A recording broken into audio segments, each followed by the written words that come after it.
Halo Ibu Guru dan teman-teman sekalian. Perkenalkan, nama saya Sali Natasha Hutagalung, kelas 10-6. Di sini saya akan menjelaskan tentang peranan Roh Kudus. Selamat menyaksikan. Apa peran Roh Kudus?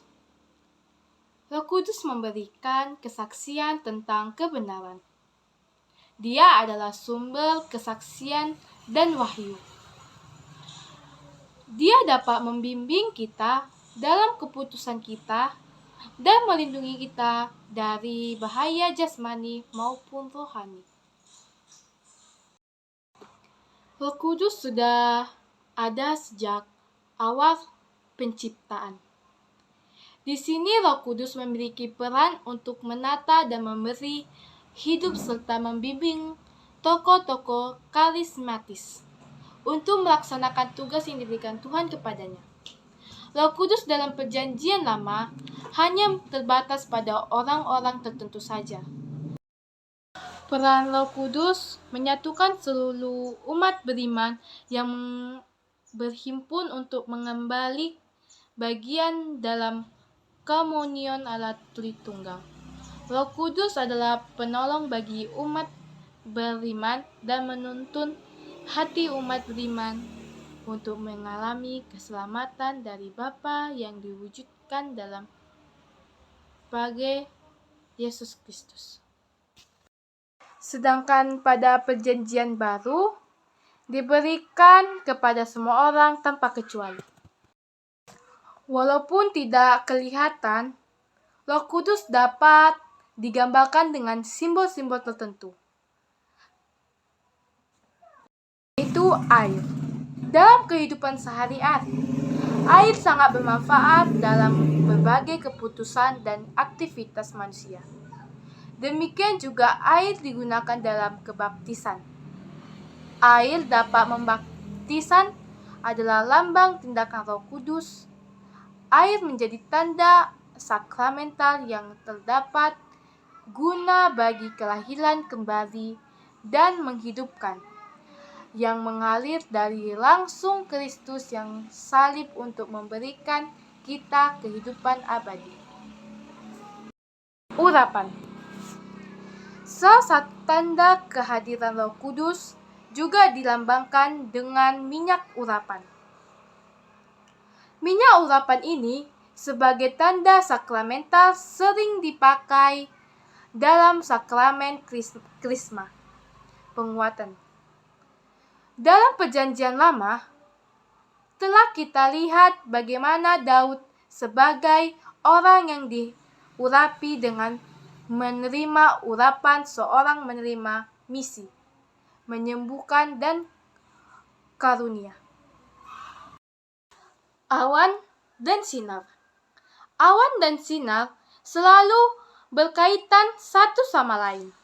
Ketika Roh Kudus hadir dan menampakkan diri, sejak Perjanjian Lama, awan dan sinar beberapa kali kita jumpain dalam kitab suci. Seperti kisah Musa di Gunung Sinar. Dalam Kemah Wahyu, selama perjalanan melintas padang gunung, dan kisah Salomo pada waktu pemberkatan Kenisa. Jari.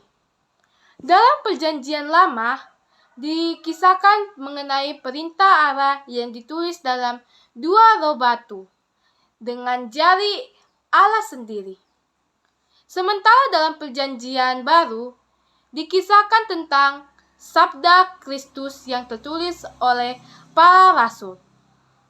Bukan ditulis menggunakan tinta, melainkan menggunakan roh dari Allah yang hidup, bukan pada roh batu, melainkan dalam hati manusia. Meterai. Meterai memiliki hubungan yang erat dengan pengurapan. Dengan materainya, Bapa telah mengesahkan Kristus, dan materai yang diterima Kristus dari Bapa itu juga akan diberikan kepada kita sebagai tanda miliknya. Materai dalam kata Yunani penghargis menegaskan efek dan pengurapan Roh Kudus yang tidak terhapuskan dan berlaku seumur hidup. Dalam Gereja Katolik, pengurapan ini dipakai dalam sakramen baptis, krisma dan tahbisan yang mengungkapkan karakter tidak terhapuskan. Sehingga ketika sakramen ini hanya dapat diterima sekali seumur hidup. Tangan. Tangan adalah salah satu bagian tubuh yang memiliki peranan yang sangat penting dalam kehidupan. Dalam Alkitab suci dikisahkan bagaimana Yesus menggunakan tangannya yang kudus menyembuhkan orang-orang sakit. Merah-pati, lambang Roh Kudus berupa burung seperti diceritakan dalam kitab Kejadian mengenai kisah Nabi Nuh. Dalam cerita tersebut dikisahkan bagaimana Nabi Nuh melepaskan burung merpati ke dalam daratan dan kembali dengan sehelai daun zaitun. Apa peran Roh Kudus? Dalam hal ini, Roh Kudus membebaskan orang percaya dari ikatan dosa dan Roh Kudus menguduskan orang percaya. Roh Kudus memenuhkan orang percaya dan Roh Kudus memimpin kepada seluruh kebenaran. 7 karunia Roh Kudus, yaitu hikmat, pengertian, nasihat, keperkasaan, pengenalan, kesalahan, dan takut akan Tuhan. Ada 7 karunia Roh Kudus. Yang pertama itu kebijaksanaan, baru itu pengertian, nasihat, keperkasaan, kesalehan, pengenalan, takut akan Tuhan. Orang yang dipenuhi oleh Roh Kudus tidak akan melalui hidupnya dengan hanya memikirkan dirinya sendiri. Roh Kudus akan menolong dia meninggalkan hidup yang berpusat pada diri sendiri dan menerima hidup yang berpusat pada kemuliaan Tuhan. Contoh pekerjaan Roh Kudus dalam kehidupan sehari-hari. Yang pertama, Roh Kudus adalah penghibur. Roh Kudus sebagai pemimpin, Roh Kudus sebagai penolong. Roh Kudus sebagai penghibur, yaitu Roh Kudus adalah penghiburan bagi umat Kristiani.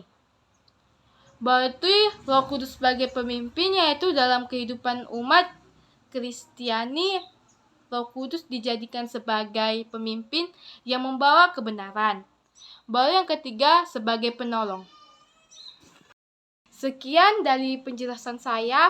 Kalau ada tutur kata yang salah, tolong dimaklumi ya Ibu Guru dan teman-teman. Sekian, terima kasih. Salam Imago Dei.